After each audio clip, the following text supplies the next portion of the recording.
We love Brisbane and we can see we'll stay here probably for the rest of our lives. You just can't beat Queensland's sunshine. Chris Simon reporting. Now, no matter how crowded their homes get, the people we're about to meet just can't stop collecting. They're hoarders, and nearly every inch of their homes are covered in clutter. Paul Macon has this report on an obsession which is growing right across the country. It can be an incredible shock to the system. I just sort of a hoarder and I just bought it maybe just for comfort and it's just got too much. People are collecting and amassing personal possessions beyond what would be considered reasonable. Let's not beat around the bush. Hoarding is an obsessive-compulsive disorder and can bring not only tons of junk into your life, but a huge amount of anxiety. The experts all agree the bowerbird-like behaviour is in our genes. Behaviour patterns that begin in childhood, even as young as 5. Psychologist Julie Passari says it can get worse as we become adults. As we get older, the severity of something like hoarding or obsessive-compulsive disorder can worsen. There's a lot of people that have junk and they're blinded by it. They don't even realise what they're living in terms of the amount of clutter that surrounds them. Gary Kemper is from a mob called 1-800-GOT-JUNK, and he's working at the coal face of hoarding. His company removes junk on a daily basis. Nothing ever surprises him when it comes to how much people accumulate, such as 4 full truckloads, which has been like 40 cubic metres worth of literally junk. Papers that have been collected since 1923. Now, when you're uncluttering, Samantha won't go. No, of course not. Oh, I hope not.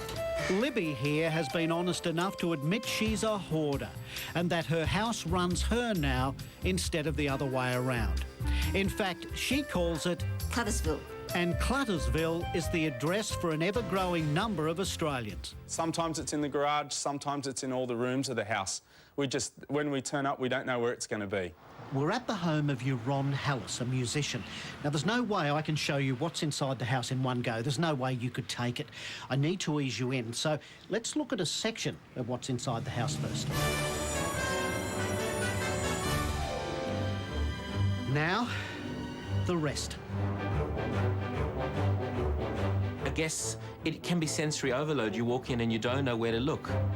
You can say that again. I guess it can be sensory overload. You walk in and you don't know where to look.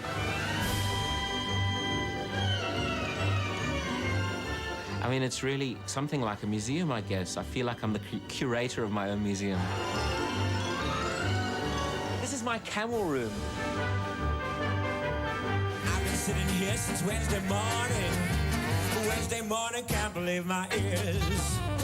Yaron heads up an ARIA award-winning jazz group called Monsieur Camembert and claims when it comes to textbook hoarding, he plays a different tune. Look, I think there's dysfunctional hoarding and I think there's reasonably functional hoarding. I'd like to think that this is functional because it's an amazing spectacle and everything has its place. You don't feel that you may need treatment? If it's about any form of therapy, I think I quite enjoy what I'm doing and I don't really see it as being dysfunctional. Certainly, we can do our best to try and treat people who are willing to be treated and have something done about it, but certainly there are always going to be people either because of poor insight about the problem or are quite content in their life not to get help. So what sort of items we got here that you'd like to get rid of? For Libby, it's time to unclutter her house and mind. You have a battle in your mind saying, oh, but I might need it sometime. But you usually don't. It just frees up your mind. It's like getting rid of your excess baggage, literally.